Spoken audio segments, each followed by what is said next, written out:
सच्चा है जिनको दरबार सच्चा लगता है तो हाथ उठाएंगे सीधा सीधा, जिनको लगता है वही उठाएंगे, जिनको नहीं लगता है नहीं उठाएंगे। चाहिए तो हाथ सीधा सीधा।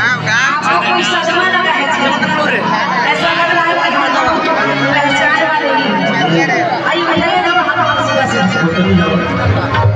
अब मीठी मीठी तालियों के साथ मैया है मेरी